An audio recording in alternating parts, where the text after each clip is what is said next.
On with the show.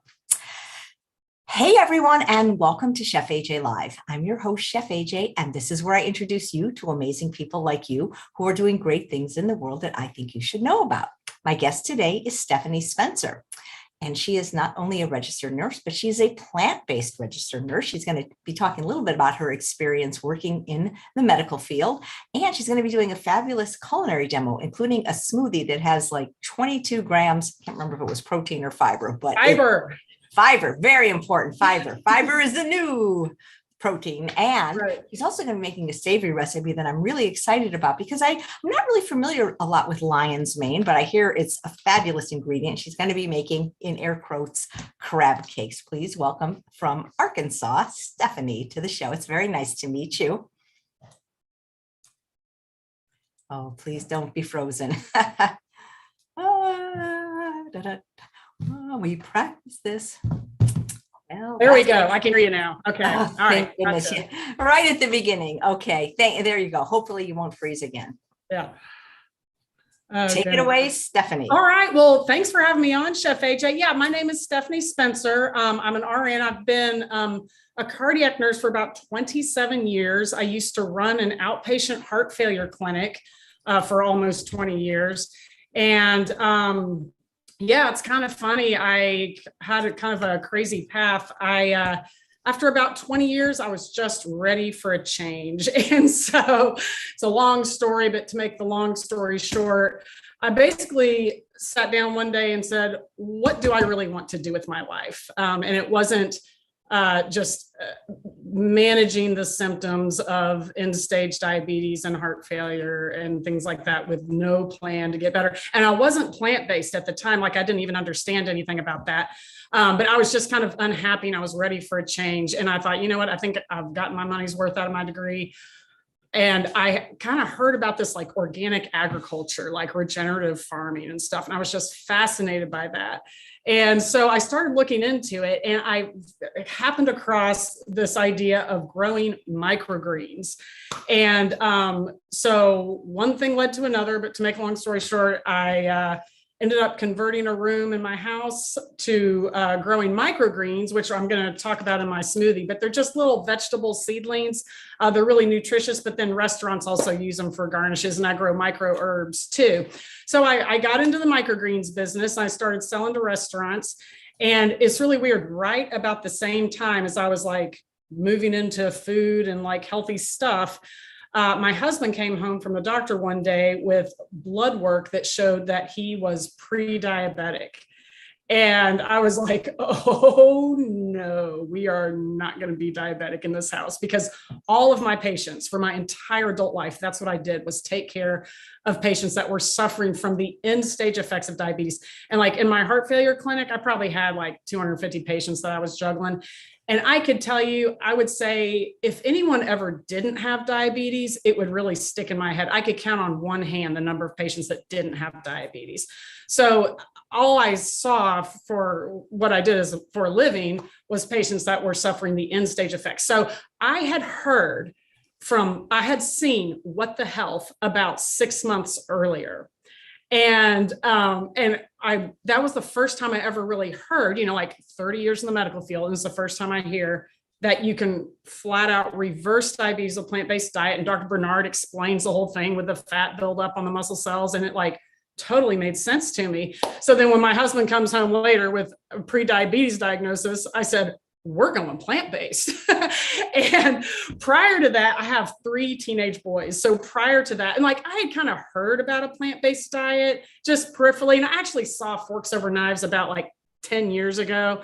But I was like, well, that's good for like, I really like cheese like everyone. And so after I saw Forks Over Knives the first time, I kind of quit eating meat so much, but I still, like a lot of people do this, I kind of like let the dairy thing go right over my head and I kept eating my dairy. But yeah, but once it was relevant to me and Paul had a diagnosis, like I know that diabetes never gets better. All we do is escalate the drugs, and then you're going to end up on insulin, and then you end up on an insulin pump, and then we have wounds, and then we're in big trouble. And we have really high risk for heart attacks if you have diabetes. So Paul luckily didn't fight me. We just switched to a plant-based diet, and I didn't really even know nearly what I know now. And so we did the best we could, but within 4 months, we had reversed his pre-diabetes and he was back within the normal range, and we both lost 20 pounds. And so I was absolutely fascinated by plant-based nutrition after I saw the dramatic results. Like, I kind of thought, a lot of people think when you say I'm switching to a plant-based diet, they think it's salads and kale. And I've even had people tell me like, oh, I can't do a plant-based diet. I love carbs too much. I'm like, it's all carbs. But at the beginning, like when we started eating, I had never eaten legumes on a regular basis before I was plant-based. So once I started getting like 2 to 3 servings of legumes a day, and then my appetite was completely suppressed. And then the weight just started falling off of me, and like everything just starts to get better. And then my parents both switched to a plant-based diet. They're in their 80s. Like my dad went off his prostate medicine. Everyone's like arthritis pain gets better. Like blood pressure gets better. It's just amazing. So what I had done in my old job, running my the heart failure clinic that I did. I was with a cardiac specialty hospital. So that's all we like, it's just nonstop people stacked up out to the street with heart failure. And my job was to keep them out of the hospital, try to treat them on an outpatient basis. The number one expense to the Medicare system is heart failure hospitalizations, because people just fill up with fluid from eating junky high sodium food, and then they go into the hospital. It's just over and over and over. So like the Affordable Care Act in 2010 made a mandate that you had to control your hospital's heart failure readmission rate or be fined like $3 million a year. So that's what my job was to create a program where I could keep people out of the hospital. And so I created this entire heart failure readmission prevention program. It's just a lot of crazy things we have to do when people are that sick.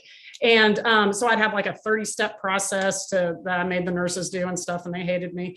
But yeah, so once I figured out this plant-based nutrition, I thought, it's kind of like heart failure when you work in cardiology, like everyone's got it. Everyone's got, like by the time we get to be 50, half the population has pre-diabetes and diabetes. Everyone's getting a little bit hypertensive. The average cholesterol is 200, so I'm like, well, everyone generally by middle age has these problems of the beginning stages of chronic disease.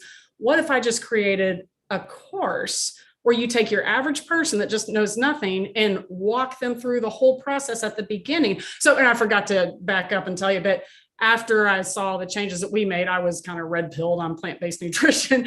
And so I went on and got my certification from T. Colin Campbell Center for Nutrition Studies. So I'm certified in plant-based nutrition. I learned so much from that course. I can't thank Dr. Campbell enough for putting that together. It's just amazing. Just my jaw dropped. I couldn't believe that there's all this stuff that I never knew about, like cancer promotion. And we're going to talk more about that when I get to the lion's mane mushrooms.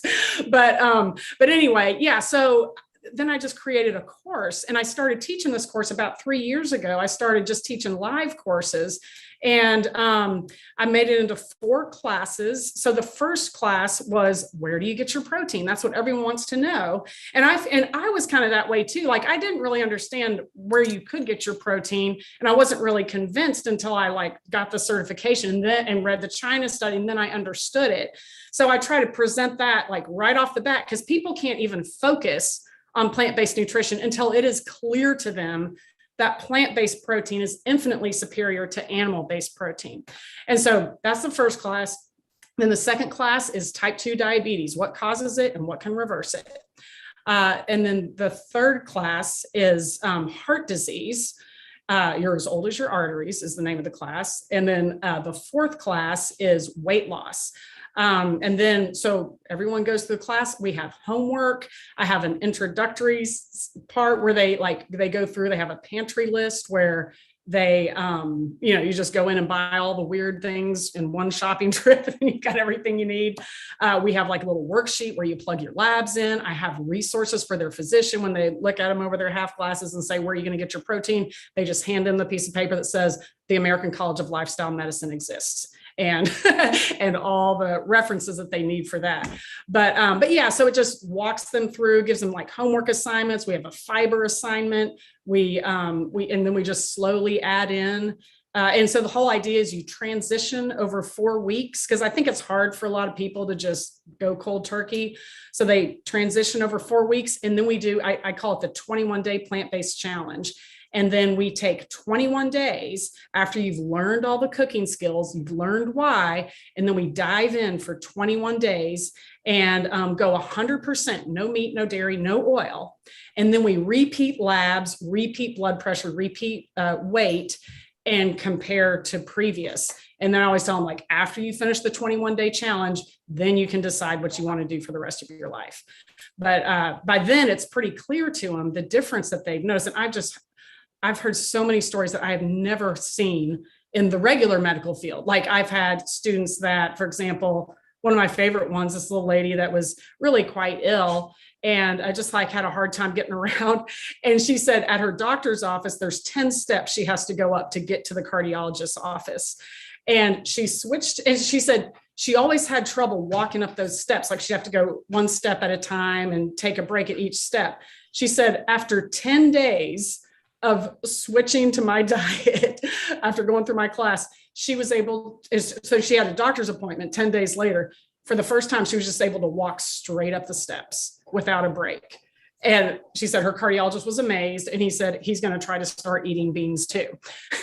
And then I've had students that had renal kidney insufficiency, like the beginning stages of kidney deterioration.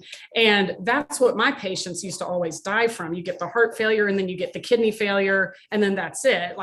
There's really not much. We're at the end of the road there. And we never know what to do in the medical field when people have, once you get on dialysis, yes, the dietitian is going to start to restrict your protein, but it's not until then.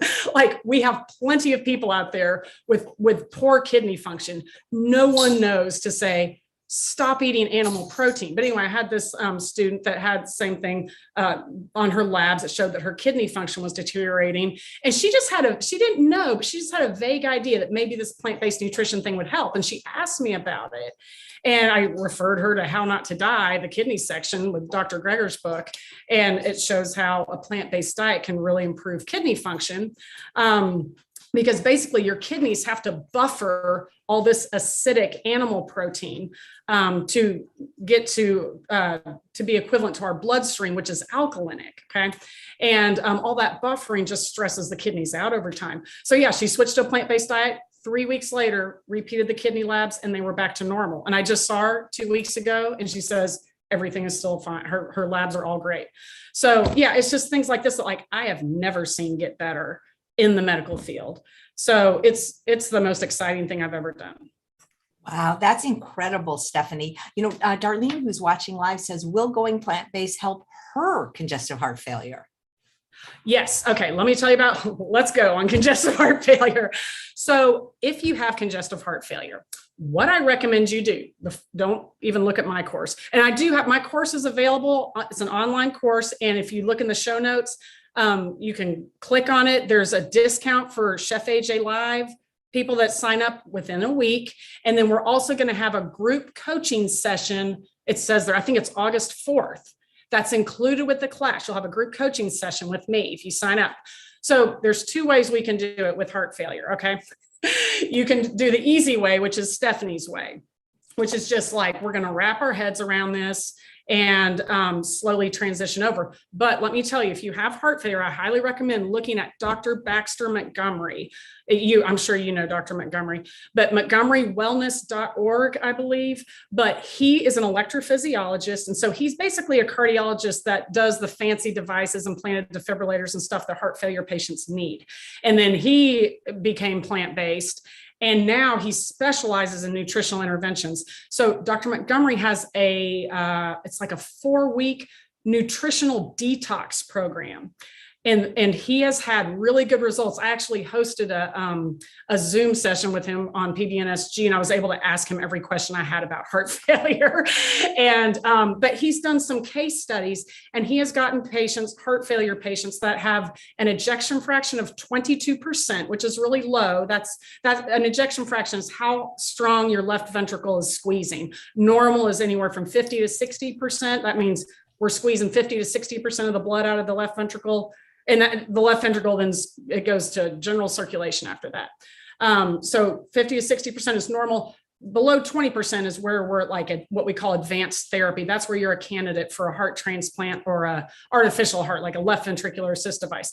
So he got patients with an average EF of 22%, 4 weeks of his nutritional detox, which he calls it grass and water. And at the end of just 4 weeks, the patients had an average ejection fraction of 44%. And that is absolutely unheard of in the regular world. And it's interesting, and I'll tell you, speaking of heart failure, because I could talk for forever about that. The only time, I mean, occasionally we'll see heart failure reverse, and it's usually with what we call a toxic cardiomyopathy. Cardiomyopathy is just the fancy word for heart failure. But I did have one patient one time that had alcoholic cardiomyopathy. Like alcohol can just flat out cause heart failure in high, like she was an alcoholic. So in high enough amounts, with like, she didn't have a heart attack. She wasn't hypertensive or anything. She just drank so much alcohol that she went into heart failure. She had the worst heart failure I've ever seen. It was an ejection fraction of 5%. And that's all I do is heart failure, right? I'd never seen anyone worse than her. So we clearly sat down with her and said, you have to cut out the alcohol. She did. And over time, it took her like probably about 8 months or so, but by God, her heart just rebounded, because if you take away the toxin, your body will just heal itself. And so her ejection fraction came right back up to 55%, right?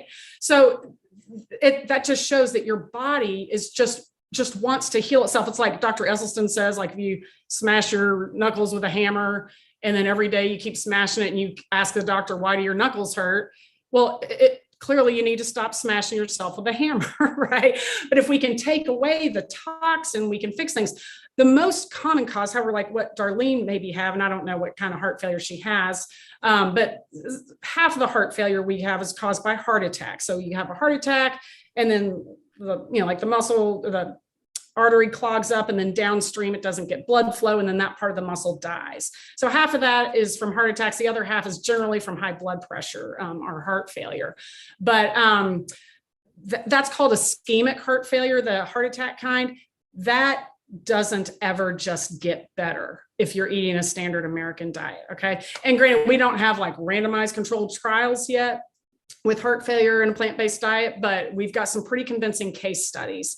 And also, I don't know if you're familiar with Mama Says, Megan Donahue, you've probably interviewed her before too. And this is just public knowledge on her website, but her mother had heart failure with an ejection fraction of 10%. She was on hospice. And Meg like heard something about plant-based nutrition, basically just kind of put her on like the Esselstyn diet. I think she read Dr. Esselstyn's book. And I believe it was when in about 6 months, she was discharged from hospice, and then she just got better and better and better. Finally went back, repeated her echo, and her ejection fraction was up to normal, 55%. So outside of a plant-based diet or outside of removing the toxin like alcohol with alcoholic cardiomyopathy, I've never seen heart failure get better, but it frequently gets better if you switch to a plant-based diet. Excellent. You're so passionate about what you do. Thank you, Stephanie. All right. Or you want me to go on to the smoothie? We have any other questions? Yeah, you want to do that? I don't know how long the lion's mane takes, so I want to make sure you have enough time for Yeah, let's go ahead and do the smoothie. So this is my favorite. I eat this every morning. And this is what I like to start my students out with is like, if you switch from a sausage biscuit to this smoothie, your life is going to change. Okay. So the secret of plant-based nutrition is really to just get tons and tons of fiber. That's what's missing from our standard American diet. So we are going to start out with some flax seeds, and I've got the recipe in the show notes here, but I just kind of like eyeball it.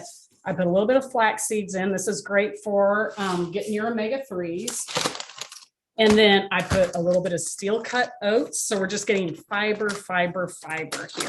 And I'll tell you, I eat this smoothie every morning. Lots of times my life is so busy, I don't have time to eat lunch. This is about as much oatmeal as I put in, or steel cut oats. And I'll have this smoothie usually like at 9:30. If I get busy, I can go till 5 p.m. I don't even need lunch because it's so filling. So yeah, the oats, we're going to get lots more fiber. And then I'm going to put some Amla powder in. Amla is the highest, about a half a teaspoon. This is Amla powder is Indian gooseberry. It has the highest antioxidant capacity basically known to man. And they've done studies, and it has about, it will reduce cholesterol by about 35 to 40% in about 3 weeks, an amount that is equivalent to 6 months of statin use. And this costs like, I don't know, $8. So it's just food. But yeah, it's really amazing. And then let me tell you what we're going to put in. I discovered when I switched to a plant-based diet, I was 49. And we all know what happens at middle age, right? And so I started kind of going through the change. And I thought for a couple of years, I'm like, haha, it's not that bad. I beat the system because I'm plant-based. But then just this year, I started getting hot flashes. And it's funny, right after I started getting hot flashes, I happened to see a video that Dr. Neil Bernard did showing that soybeans can decrease hot flashes by 84%. He did a study. And so the individuals in the study took 1/2 cup of, I think they did edamame, okay? But I'm going to tell you what I got here. This is Arkansas soybeans. Soybeans are Arkansas's #1 crop. And I have a good friend named Karen Ballard, who is a soybean farmer. And she's growing non-GMO soybeans and she's working with the Mid-South Soybean Board and looking to find an outlet for selling soybeans for human consumption. So her non-GMO soybeans are already pre-sold to Japan, and they use them in like natto or something.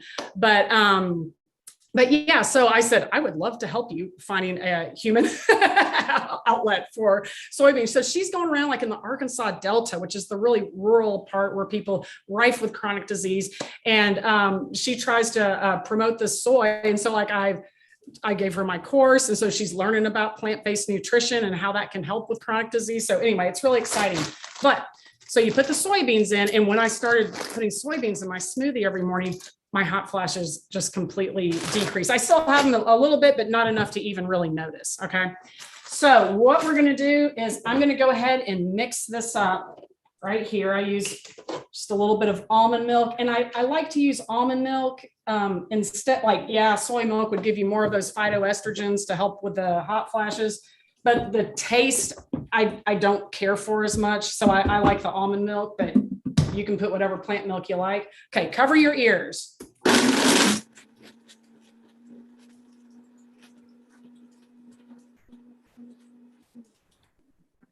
There we go. Okay, so I like to blend that up first and get it good and mixed in.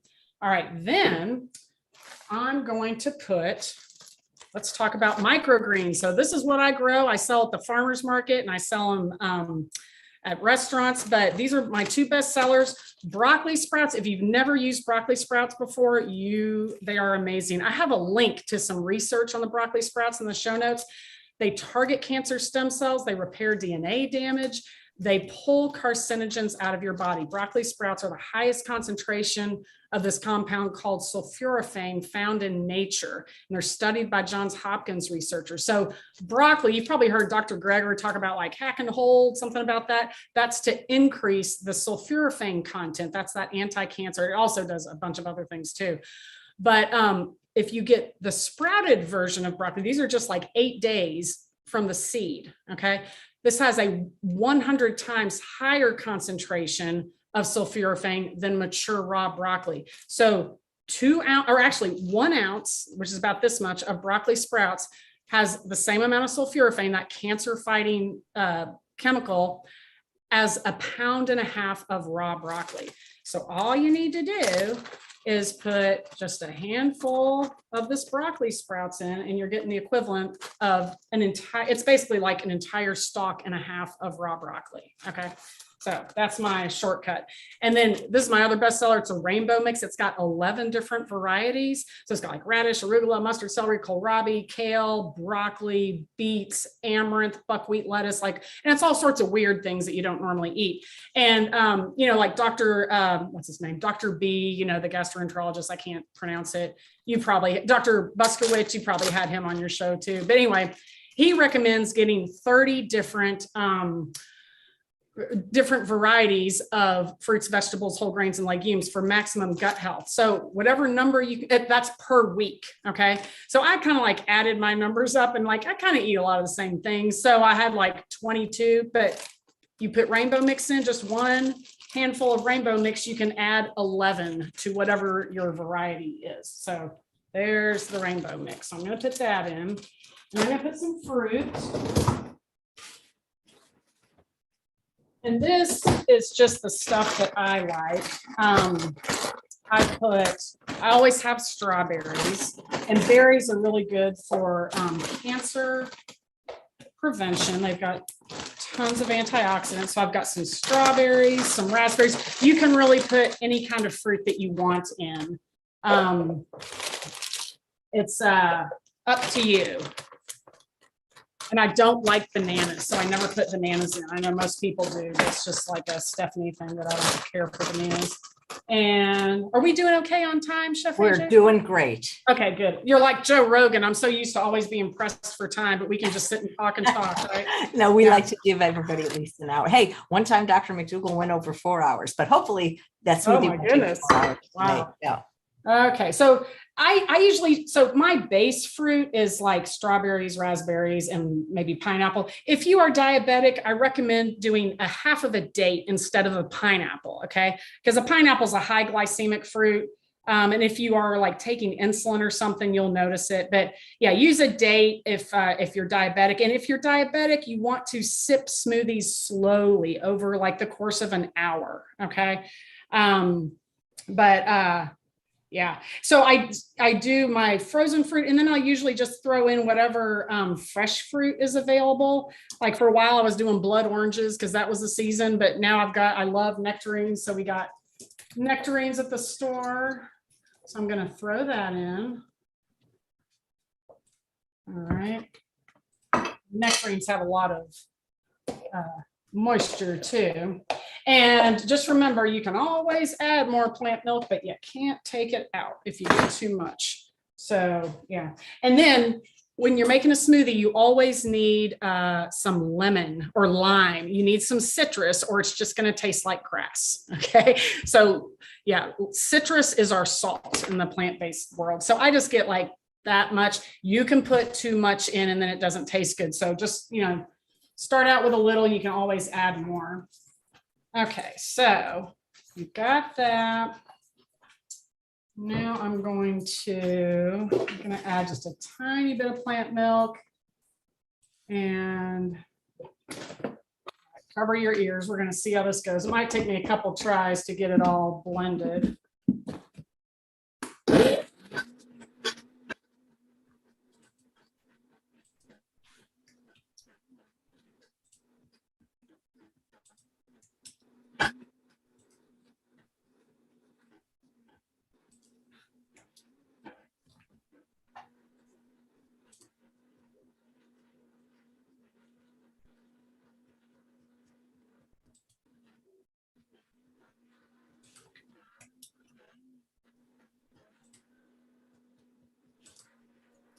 Good. Okay.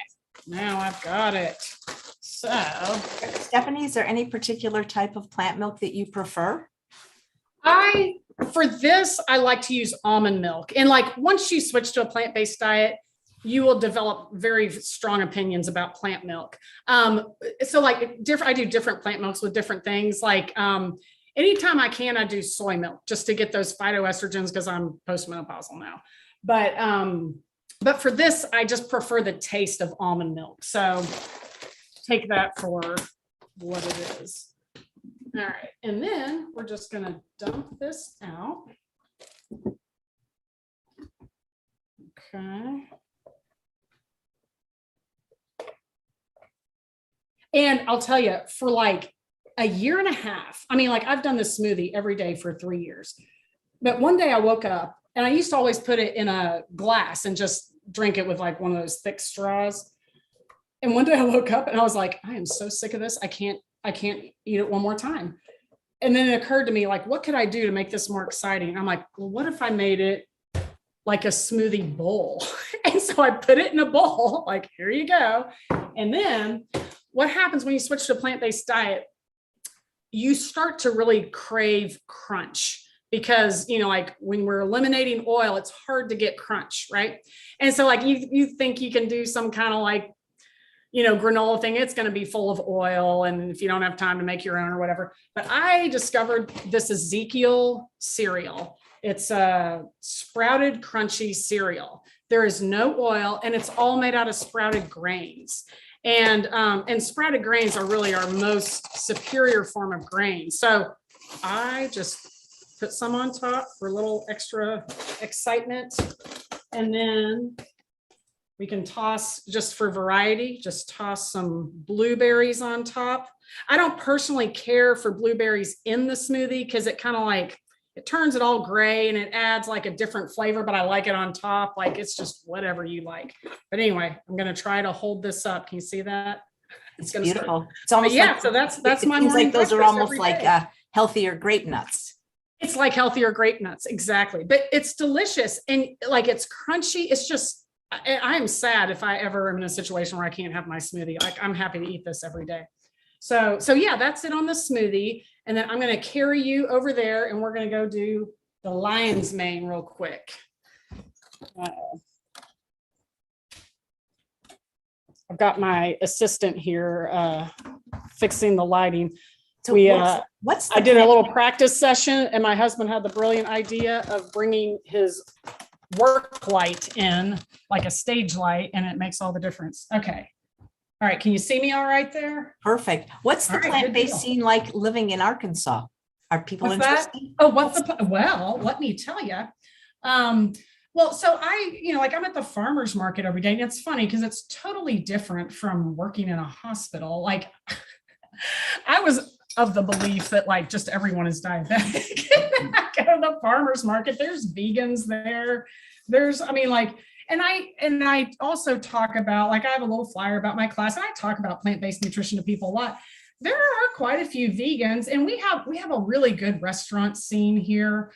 They almost compare it to like Austin. We're like the little Austin kind of the Mid-South. But we have a really good restaurant scene and a lot of the restaurants have really good vegan options. And they're having more and more vegan options. And I keep talking to restaurant owners like the ones that I sell to. And I've got one that's like, it's a Brazilian restaurant and they started doing their beans and rice with no oil even. I'm like, I can set you up if you can have a no oil dish.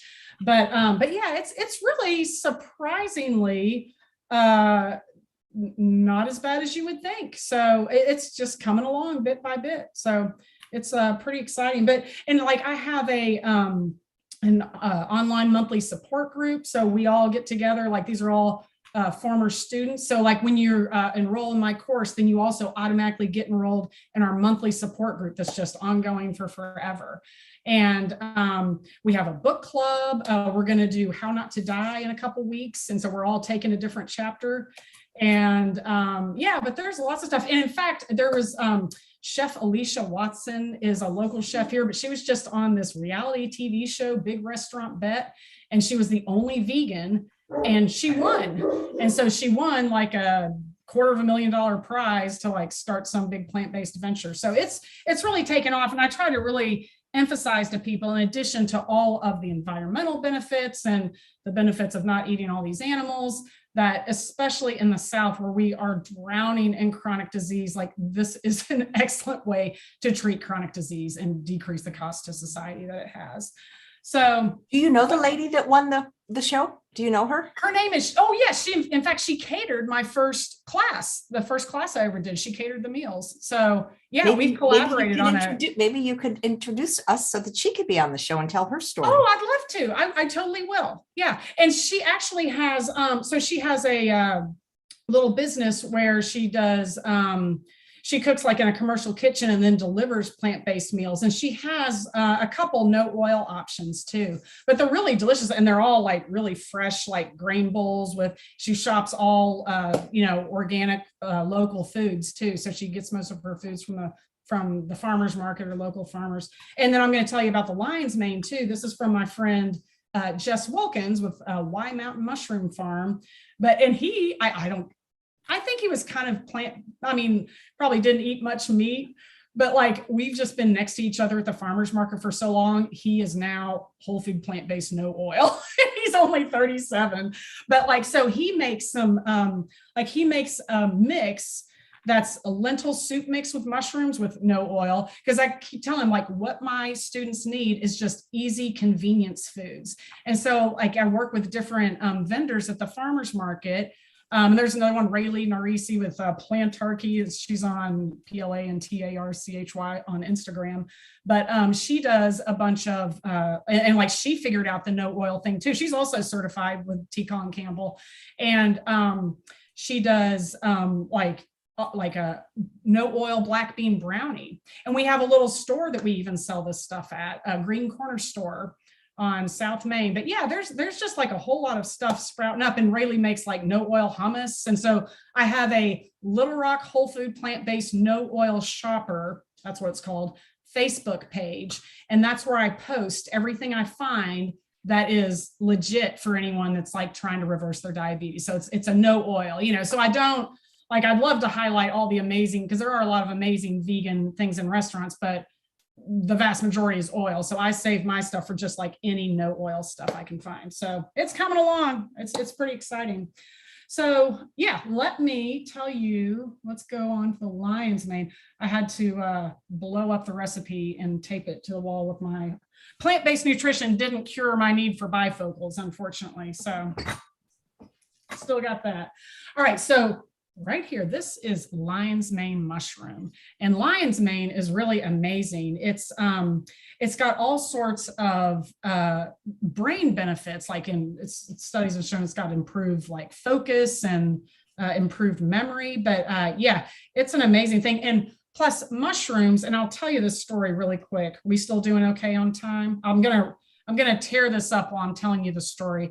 But what we're gonna do, lion's mane is really meaty tasting. And I've even had customers that I've talked to that they're vegan, and I talk about like lion's mane mushroom, and they'll say, oh, I can't eat lion's mane because it tastes too much like meat when you saute it. I'm like, well, that's a good problem for most people. But we're going to just rip this up into little pieces that are going to resemble crab. Okay. Can you see that okay? See there? That's so cool. Yeah. But it's just like little crab-like pieces. And then we're going to saute it. But what I want to tell you about mushrooms is they have this property called anti-angiogenesis. And this is really important. This is the thing that really convinced me about plant-based nutrition. When I first kind of heard about it, and then I started researching it more, I heard Dr. Joel Furman do a discussion about insulin-like growth factor 1. And why is animal protein bad for us? Because people always think, like, well, plant protein, like you might survive, but it's not as good as meat, right? No, this is not the case. When we eat animal protein, the way animal protein is configured, it's got really high levels of all the essential amino acids. These are amino acids that we have to get from food. And all protein is made up of 20 different amino acids. 11 our bodies make. 9 of these amino acids we have to get from food. And so all animal protein has really high levels of the 9 essential amino acids, which is why when they discovered protein in the 1800s, they thought that means that animal protein is the best protein there is, because these amino acid levels are so high, right? And so that's kind of been our operating principle for 150 years, that animal protein is the superior protein.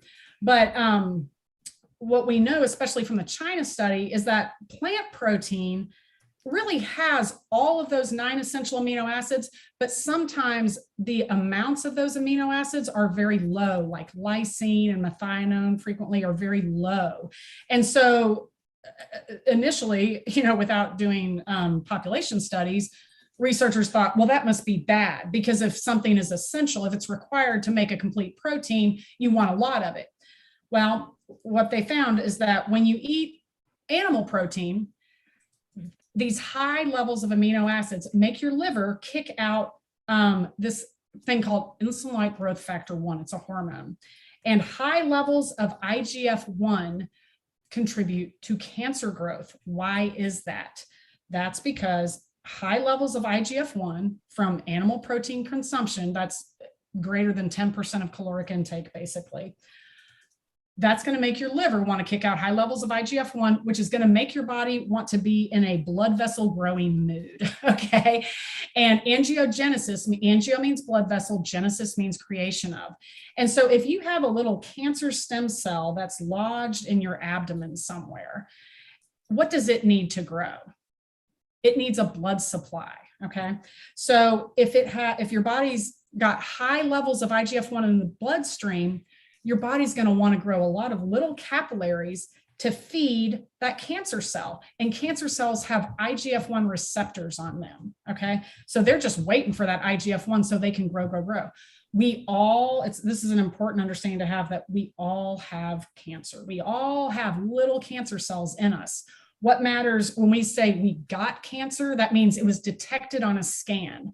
And it frequently takes 8 to 10 years of these little cancer cells doubling and doubling to be visible to the human eye. Okay. I'm halfway through my lion's mane right now, so yeah, what we want is to have, if we have a cancer stem cell in our body, we want it to double very slowly. If at all, we would like it to stop growing. How can we do that? We can eat a diet with a protein profile, meaning plant protein, that will give us low levels of IGF-1. So when we get our protein from plants, and to be clear, all plants have fat, protein, and fiber. So, like in 5th grade, we were taught meat is only fiber and plants are carbs and fat is fat. It's not like that. The plants have all of that. But so all plants have protein, but the kind of protein they have is the kind that does not make our body create these cancer-causing conditions like high IGF-1. So Dr. William Lee is a Harvard cancer researcher, and he said that he specializes in the field of anti-angiogenesis. And he says that if you have a cancer cell nestled in your body and it never gets a blood supply, okay, so if you're eating only plant protein and your body isn't going to have high levels of IGF-1, then that little cancer cell, per Dr. Lee, will never get any bigger than 2 millimeters. Are you going to die if you have a 2 millimeter cancer cell? No. Nope. You can have all the 2 millimeter cells you want. The problem is when they double and double and double, and then after 20 years, that's why most people get cancer when they're in their 50s, 60s, 70s, because those tumor cells have been doubling. They'll double quickly if our protein source is all animal protein. They will double very slowly, if at all, if we're eating mostly plant protein. So when I heard this explanation from Dr. Joel Fuhrman, I still remember where I was in my car. It's like you remember where you were when JFK was shot or whatever. I remember exactly what exit I was at. I stopped and I replayed it and I listened again. And that's when I realized humans just aren't designed to eat animal protein. It's not that I used to always think, because like in cardiology, we always have, like all my patients have had heart attacks, and I'm wondering, like, we all know it's the food. So I had this theory. I was kind of like a Michael Pollan follower. And I had the theory that the problem is all the corn-fed beef. If we just fed the cows grass and had like traditional agricultural practices, then we wouldn't have as much inflammation, wouldn't have as high, omega-6 levels or whatever. But once I heard this IGF-1 explanation, I realized it doesn't matter. You could sing lullabies to this cow. It could be fed grass. It's still a complete animal protein. No matter how perfectly and organically it's raised, it's always going to promote high levels of IGF-1. And this is what the whole problem is with cancer promotion. And then also we know that it causes heart disease and all these other things too. So why is she saying this while she's ripping up lion's mane mushrooms? That is because mushrooms have anti-angiogenetic properties, meaning that mushrooms have the capability of retracting all these little blood vessels. Okay. So when my husband first got his diagnosis of the diabetes, he went to the doctor because he had all these fatty tumors in his belly. And a lot of people do, like, or you have fatty tumors on your arm or whatever. And he had gone to the doctor before and they say, it's just a fatty tumor. It's benign. There's nothing to do with it. We don't need to do anything. But yeah, he got to where he was like, they're growing and growing and I can't stand it anymore. And so of course the doctor's like, there's nothing we can do. But then we switched to a plant-based diet and he had probably like 20, he could just feel all these tumors in his belly. We switched to a plant-based diet, and within about 3 months, these fatty tumors just shrunk up and went away. And that's because the blood supply got retracted. And if they don't get a blood supply, then they might as well just shrivel up and die. So that's what we want to happen with our cancer cells.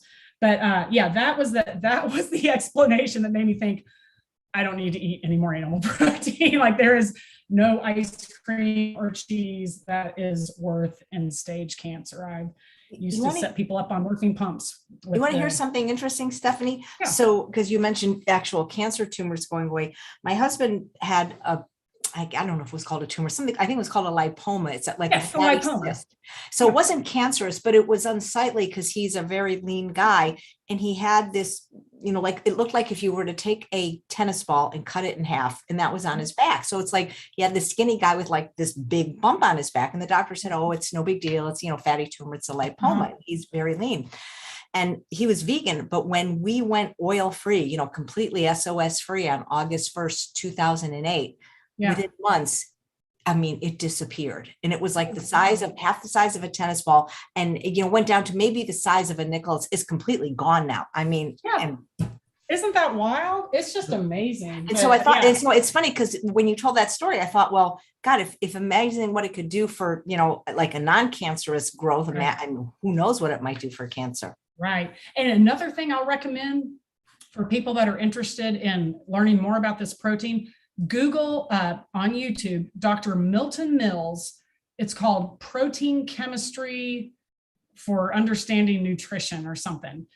And he goes into this in depth and it is fascinating. But yeah, and he talks about, just how like animal protein just makes us want to build cancers. It causes like fatty tumors, skin tags, fibrocystic breast disease. Like it can promote cancer, but also promotes just excessive growing, even prostate. Like, so most older men have BPH, benign prostatic hyperplasia, just an enlarged prostate. It's not cancer necessarily. You switch to a plant-based diet, and it's like, it sits over the urethra. So it pinches off their ability to go to the bathroom lots of times. It's just like a donut around the urethra.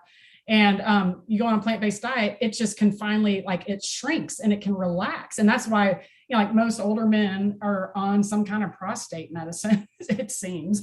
And yeah, so my dad was quickly able to go off of his prostate medicine after he switched to a plant-based diet, just for that reason. Like, this big enlarged thing just was finally able to shrink back down because we're switching to plant protein. So yeah, it's crazy. All right, so now I'm going to fire up my lion's mane. And so what we're going to do, you always want to cook mushrooms, always. Don't eat them raw because they are not good for you if they're raw. But so we're just going to toss it in here, and it just takes a few minutes. Let's see here. I just got this new oven and the burners are really nice, but they're hotter than what I'm used to. So yeah, it just takes a little bit. The lion's mane is going to shrink by about half after we cook it up. And it's just, the texture is amazing, but they're just, all mushrooms, they're just going to start to sweat, and that's how they get their texture. So yeah, we'll just toss this around for a little bit. It's going to take a little bit. Do we have any other questions? Somebody was asking if in the smoothie they could just use water. Oh, absolutely. You could just use water. And so, Elizabeth wanted to know where you bought the cereal. And I've seen it at Whole Foods and Sprouts and even online. Yeah, they have it at my Kroger's even. But yeah, Kroger's, Whole Foods. Yeah.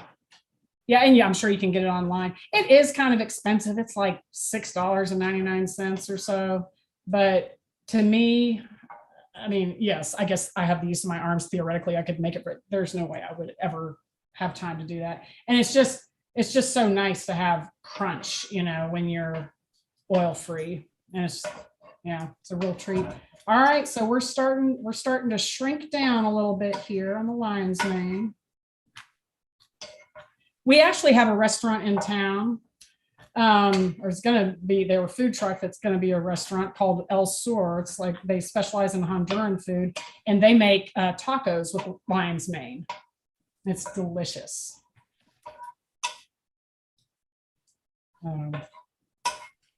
Yeah, so we're going to do this. Tell you what, I'm going to talk about the next couple things on this recipe while I'm waiting for that to cook. See if I can do two things at once.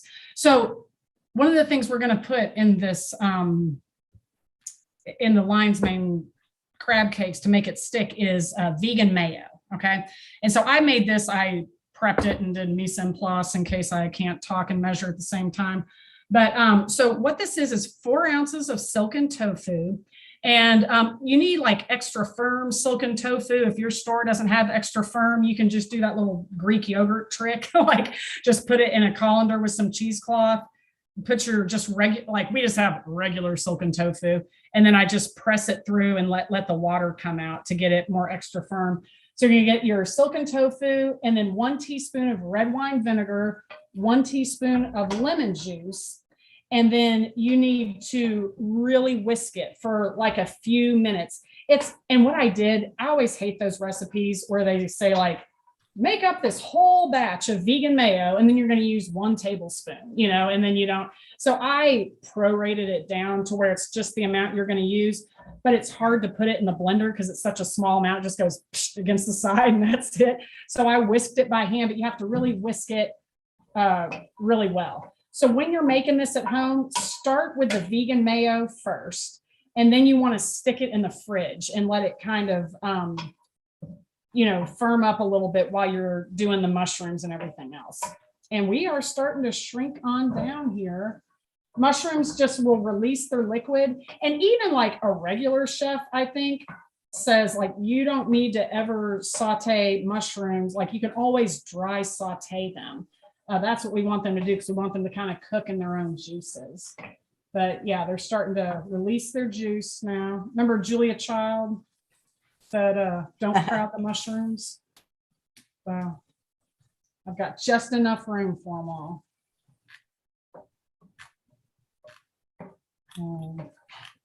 But yeah, so after we get this done, then we're going to just combine all our other ingredients in the food processor. And here's a question. Carol said the soybeans that you cooked in your smoothie, were they cooked? Yes, they are cooked. Okay. And yeah, I just cooked those up in the Instant Pot. And to be clear, like most of y'all, I talked to Karen before the show to ask her what the deal is. Basically, she can't sell her soybeans across state lines for some reason. So most people are going to get their soybeans from edamame in the store, you know, like those green, like Asian soybeans. To be clear, the edamame in the store is parboiled. It is not fully cooked. So you don't want to like just pull the soybeans out of the edamame bag and put them in your smoothie. You need to cook them in boiling water for 5 minutes. And so like I just do, like if I'm using edamame, I just do that once a week. I just chuck it in some boiling water, then drain it in the colander after 5 minutes, and then I just put it in a bag. And then I just pull that out for my smoothie the rest of the week. But yeah, they are not cooked. All right, so let's see. We've got our vegan mayo. We got our, okay, now here's what we're gonna do.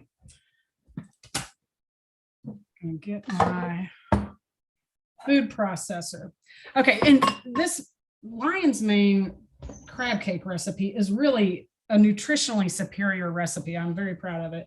So it's also got chickpeas that kind of hold everything together. So what we're going to do, it calls for 1 cup of chickpeas, but what I'm going to do is put like a little bit of the chickpeas in. All right. Then we are going to do a mixture. And here's the deal. I sound like Joe Biden. Here's the deal. When we're eating all our standard American junk like mayo and everything like that, it's it's really useful making crab cakes stick together if you're using eggs and mayo and everything, but you're going to end up having terrible heart disease. So the benefits of plant-based nutrition, we have all sorts of health benefits, but it's a little tricky getting crab cakes to stick together without mayo. So I'm going to show you what I got here. We are going to start out with, we're going to use a 1/4 cup of aquafaba from the chickpeas. And aquafaba is just the juice that's in the chickpeas. And I've already dumped it out. But so when you're opening, and like the best way to make this is with a can of chickpeas. So you're going to open up the lid and then drain the brine, the juice, into a bowl. Okay. And then you're going to use a 1/4 cup of that aquafaba. So what we're going to do is we're going to mix aquafaba with some tapioca starch and water. Okay. And the reason I'm doing this is I'm making a little slurry that's going to try to help bind together the ingredients in the crab cake. Okay. I actually called a chef at one of our local restaurants, which has a bunch of vegan options. It's called The Root. Chef John helped me with this tapioca starch idea. My son actually works there too, but they have some amazing vegan dishes. They're not all, well, one is oil-free, the pea stew, but everything else not, but it's delicious. So this is 1 tablespoon of tapioca starch, 1 tablespoon of water. Okay. It's kind of like cornstarch. You just got to whisk it up. Okay. Here's my 1/4 cup of aquafaba. All right. So I'm mixing that all together. Okay. This is the liquid that's going to go in here. Okay. So a crab cake is kind of similar to like a bean burger or a veggie burger, right? It's the same idea. Okay. So I'm going to pulse this up, but I'm going to pulse this pretty good because I want it to be more sticky to like hold things together. I'm doing this backwards. Let me see if I can figure out how to put this on. There we go. Okay. All right. Cover your ears.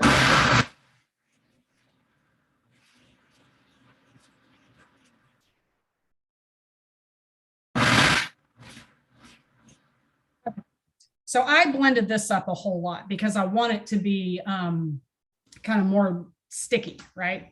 But then like the original recipe that I got this from, which was no oil, says just pulse the chickpeas 5 times. So I'm going to put the remaining chickpeas in, but I don't want them to be, obliterated. So we're just going to do a little gentle pulse 5 times. Okay. Done. Okay. Because we still want to have that texture in the crab cakes. Then, so here's my lion's mane. You see that there? After it's cooked, it's like half the size. So now I'm going to put that in here, and then we're going to do the same thing. We're going to do 5 pulses and just get it combined. Yeah, this is a really good dish for vegan skeptics that think that vegan food is no good. It's a good company dish.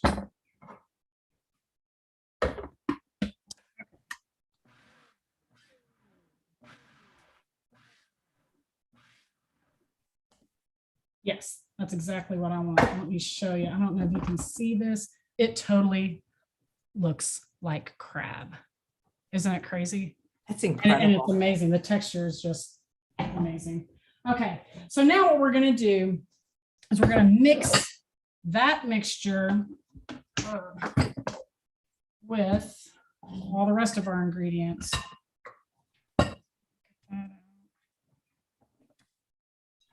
So I just get a spatula, and you want to be sure and kind of get all that liquid out, all that good aquafaba.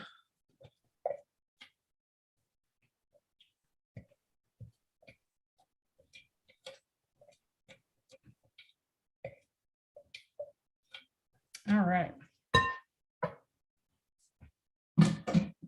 Okay, so now let's see, we are going to combine everything else now. So we're going to put in, this is Old Bay seasoning. This is what you have to have with crab cakes. And I know the question they're going to ask you, Chef AJ, regarding Old Bay seasoning. Does it have salt? Yes. Okay, so Old Bay seasoning has, this is 1 teaspoon. Okay, so it has basically, I did the math. It's going to have 80 milligrams of sodium per serving. Okay. Is that a problem? Do you want to hear my explanation on what do we need to worry about with sodium? This is what I did for 20 years. I specialize in low sodium and keeping you out of the hospital with a low sodium diet. So there is no such thing as a 0 milligram sodium diet. Okay. All living things, everything that grows out of the ground, every fresh fruit and vegetable contains sodium. Our bodies require sodium. We are in big trouble if we don't get enough sodium. Okay. However, most Americans are getting way too much sodium because we have so much processed food. The average American gets about 3,500 milligrams of sodium a day. Okay. Depending on how much junk you eat. So in the cardiology world, we try to restrict our patients' sodium because they all have high blood pressure, heart failure, or whatever. Really, the strictest sodium restriction we can conceive of in the cardiology world is a 1,500 milligram sodium restriction per day. Okay. Never, never, never try to get down to 0 milligrams of sodium or you'll die. Okay. You need sodium. So generally we say 1,500 milligrams. That's even Dr. Esselstyn's sodium restriction is 1,500 milligrams a day. If you are on a whole food plant-based diet, eating things that grow out of the ground, you will generally only get about 500 to 600 milligrams of sodium a day from your fresh fruits, vegetables, whole grains, and legumes. Okay. So that leaves you about like maybe 900 milligrams of sodium wiggle room. Okay. And so like, different things we eat, like 80 milligrams of sodium per crab cake can easily fit into a low sodium diet, especially if you're on a whole food plant-based diet. Like I used to struggle to get my patient, I'd make them keep a food diary and show me their sodium content every day. It's hard when you're eating a standard American diet food to keep your sodium low. It's just not hard when you're on a plant-based diet. So you can generally allow yourself a little bit of sodium. Ask your doctor, and if you have a question about how much sodium you should be, what your sodium intake should be, ask your doctor. Okay.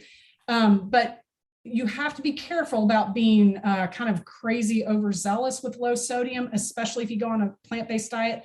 If you're taking like diuretics or something, diuretics work by pulling sodium out of your bloodstream and into your kidney, and then the water follows. And so you can even have too low of a blood sodium level. And that's a big problem if that happens. So just check with your doctor. But when you switch to a plant-based diet, you will find that like the sodium thing just kind of falls into place, and you don't have to be as like paranoid about sodium anymore as you do when you're eating sausage biscuits and cornbread and stuff like that, because your baseline is really high. Okay. So let's see, I put my Old Bay seasoning in. Now I'm going to mix in 3/4 cup of breadcrumbs, and guess what breadcrumbs I used? Ezekiel bread. Okay. So Ezekiel bread is about 2 slices of Ezekiel bread is about 3/4 of a cup. Okay. So you just toast it, put it through a food processor, but here we go. Here's our Ezekiel bread. Okay. And then we're going to have, let me get the rest of my goodies here. Then we're going to mix in some garlic and celery and a scallion, and it just adds really good crunch and texture. Where is my knife? Here it is. And if you're switching to a plant-based diet, this is what I recommend. Treat yourself and go get a good Asian knife. Asian knives have a much sharper blade for cutting vegetables, and the knife we had our whole life was a European blade. The Europeans are for European blades for meat mostly. So this, just going to chop up the scallion here. Had my husband sharpen these knives. You can sharpen them on a whetstone also, so you get a good knife. You can just keep sharpening it for life. Here's our scallion. And then we're going to do celery. I like to just, you can get it. I'm cutting it in half. I want it to be kind of, diced, I guess, is where we want this. I don't want it too huge. But this is just gonna, when you taste this, it is just so delicious. It is a real treat.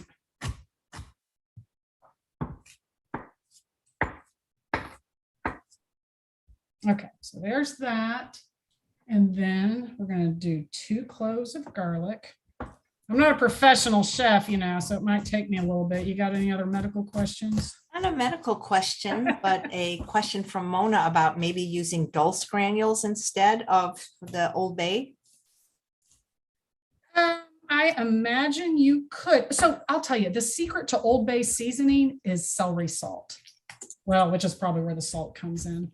But yeah, everything else is proprietary. But you could use probably anything you want. But yeah, that dulse might give it kind of like a seaweedy flavor too. You can maybe also put, I'm not sure, is there like seaweed granules or something you could maybe put in? I mean, I guess that's what the dulse is it's kind of like kelp, isn't it? I believe so. Yeah, sea vegetable. Yeah.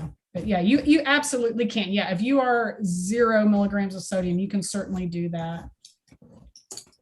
And it's got garlic. And then, you know, you've got your lemon juice and everything with the vegan mayo and the red wine vinegar. Okay.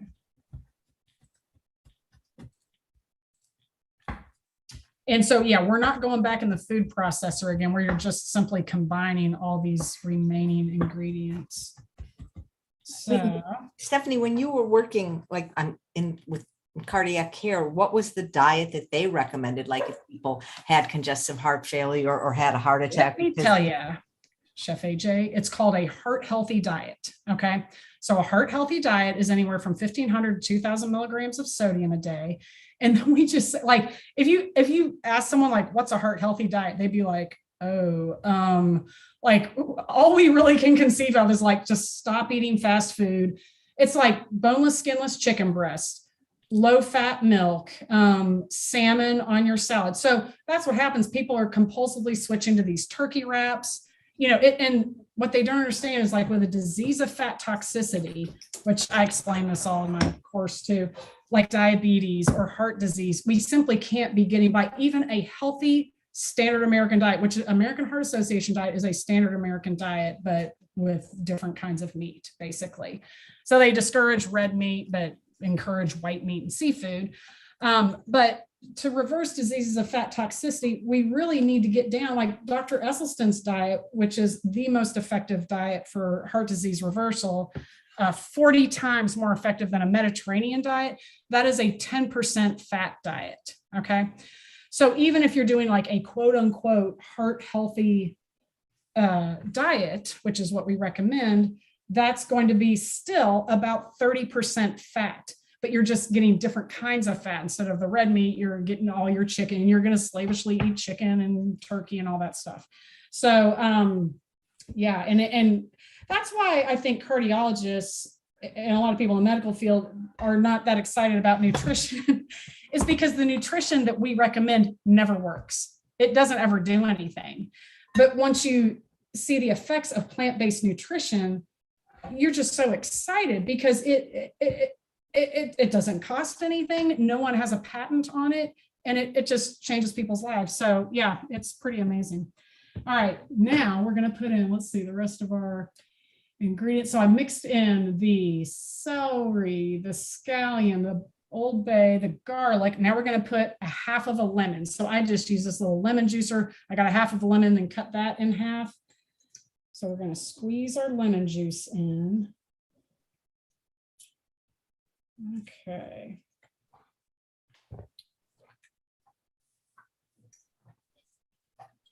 And then we're going to put our mayo and Dijon mustard.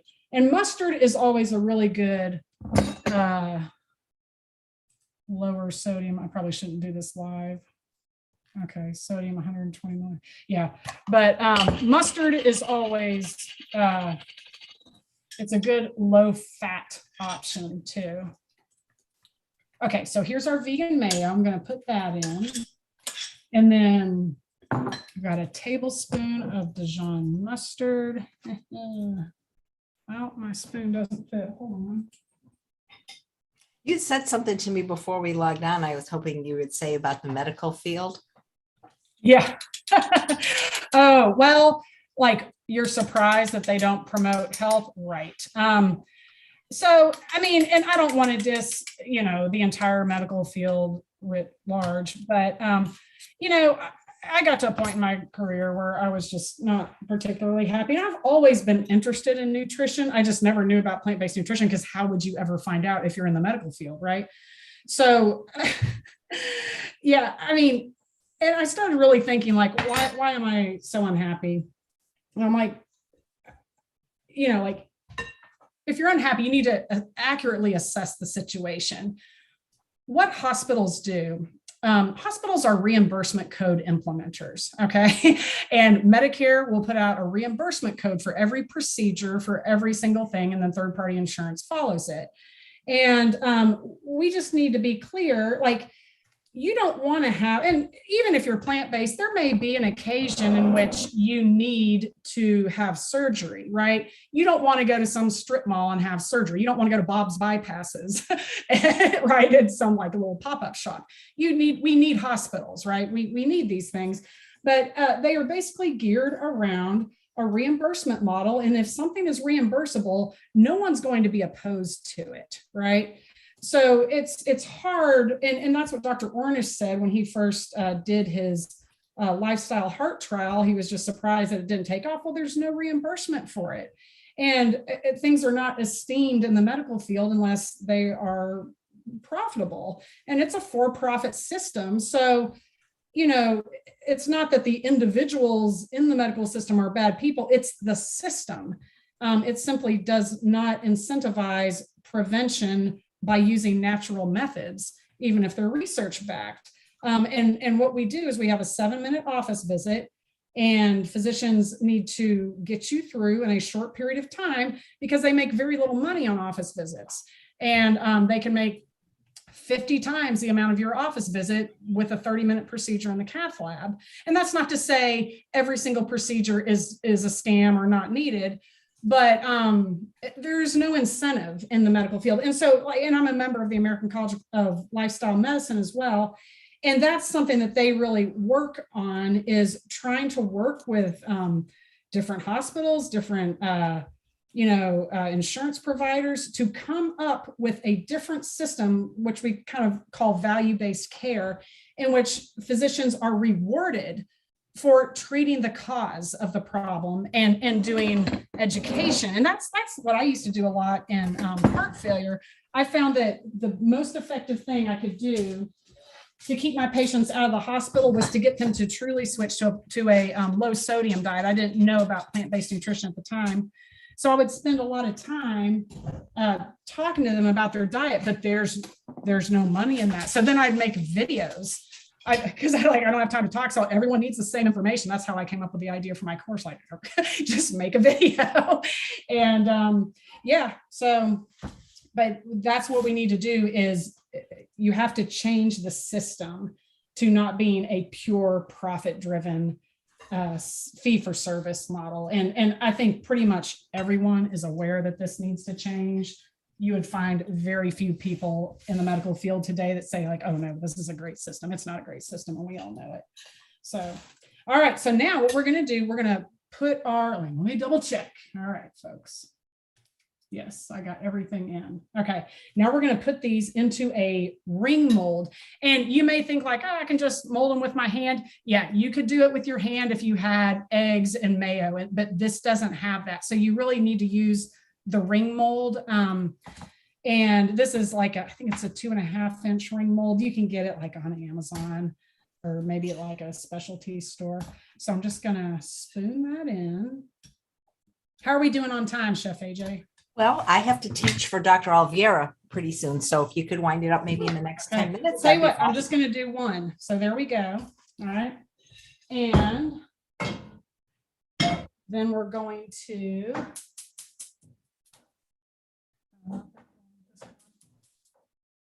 we are going to cook this on low heat. All right.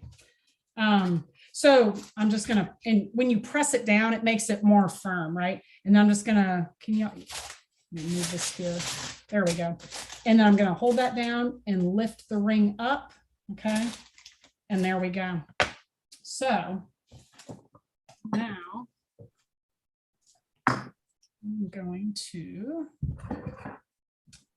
to use the 2 spatula method because it is a little tricky, and I'm just going to do full disclosure here. It may break, okay?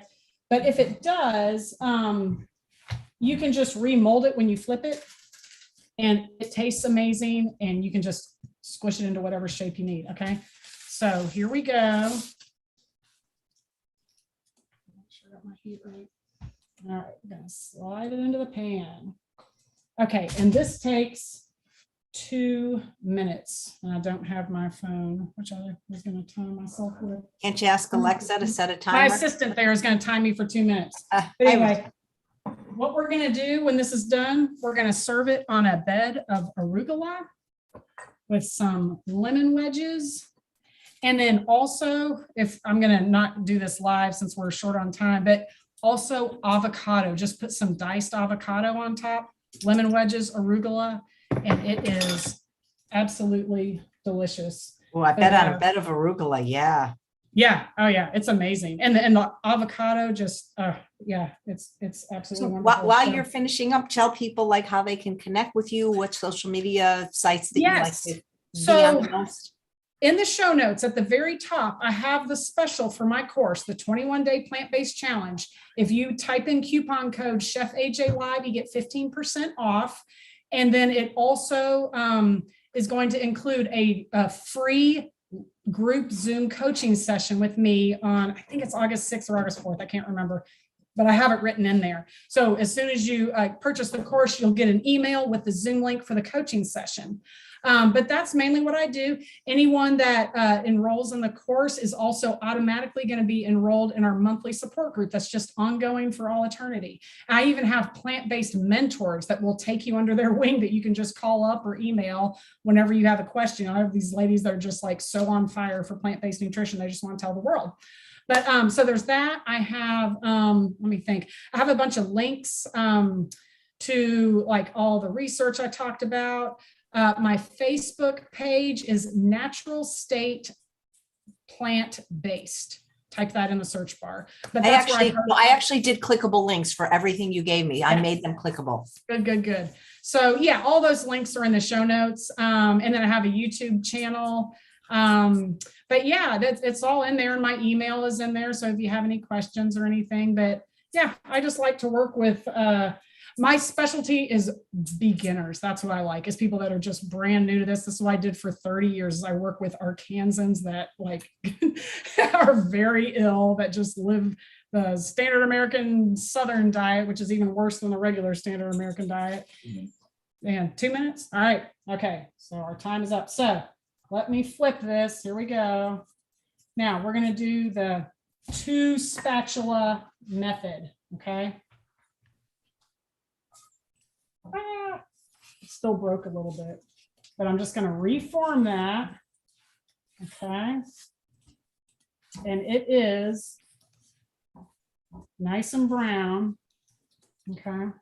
Any other questions, Chef AJ? Let me look. Well, there was one on pancreatic cancer. I don't know if you can speak to that, if there's any studies about it. Yeah, I mean, generally, I think many cancers are very amenable to a plant-based diet, but in general, what you don't ever want to do, and I'll just put a disclaimer out there, don't ever think like, oh, I'm going to do this plant-based diet and throw all your pills out and throw all your doctors out. You want to remain on all your same pills. We're still going to do this and if you're taking a lot of meds, if you've kind of got a lot of different disease processes, you want to be under the supervision of your doctor. Especially when you switch to a plant-based diet, because things will improve so rapidly that we'll need to back down on your blood pressure pills and especially your diabetes pills. But as far as cancer goes, you need to still collaborate with your regular doctor. You can also seek the advice of, plantbasedtelehealth.net. That's Dr. Clapper's outfit, but they have like plant-based physicians that have medical license in all 50 states. So you can get a doctor that you can get a plant-based opinion on. It's because many times your regular doctor will just need to down titrate your meds when you switch to a plant-based diet, but sometimes you may want the advice of a plant-based physician, a physician that specializes in plant-based nutrition and knows about that in conjunction with your current doctor. So that's what I would recommend for that. All right, here we go. So it's a little tricky getting this thing to stay together, but it's still going to taste the same. So see that? There's our crab cake. Oh, going to slide it off. And I'm just going to reform it. No one needs to know. Boom. And there you go. Lion's Mane crab cakes. Wow, that is beautiful, Stephanie. There. You're going to write a cookbook? That is gorgeous. It looked like a restaurant meal. It is delicious. And yeah, this is a great guess. I mean, if you have family that's I don't know about this, I don't think I can do it, just try that. And that's what I like to tell people too about plant-based nutrition. Don't think about starting now, no meat or dairy until the end of time. Just start trying new plant-based dishes and start off with a smoothie every day, then add in hummus for lunch every day. And then pretty soon you'll like the food. And then you've just chosen, instead of just, clenching your fists and avoiding, we're just going to choose new foods every day. And then it's an easy way to transition. Wow, that's great. You are just a wonderful guest. Thank you so much for coming on. You betcha. You going to write a cookbook? Well, maybe someday. I'll have to write a cookbook. I could put my class into a book form. There you go. Why not? Everything you need from beginner. Are all your classes virtual right now, or do you ever teach in person? I do a live class. For example, I'm doing a class. There's a restaurant in Searcy about an hour from here. It's called Smoothin' and Groovin'. It's all plant-based, and they actually don't even use hardly any oil. I'm going to do a little beginner class there next week on July 26th. It's on Facebook. It's on my Natural State Plant-Based. But yeah, it's just a 1 hour introductory session about the basics of what you need to know for 1 hour, and then we'll do Q&A afterwards. But probably a few times a year I'll do a live course, but otherwise it's all online. That's fantastic. Well, thank you so much. You betcha. All right, that was a Thanks great for having me on, presentation. Chef AJ. It's my pleasure, and enjoy that delicious looking meal. I will. All right. And thanks all of you for watching another episode of Chef AJ Live. Please come back tomorrow when my guest is Shane Sterling. He will be talking about how to build muscle on a raw vegan diet. Thanks for watching, everyone.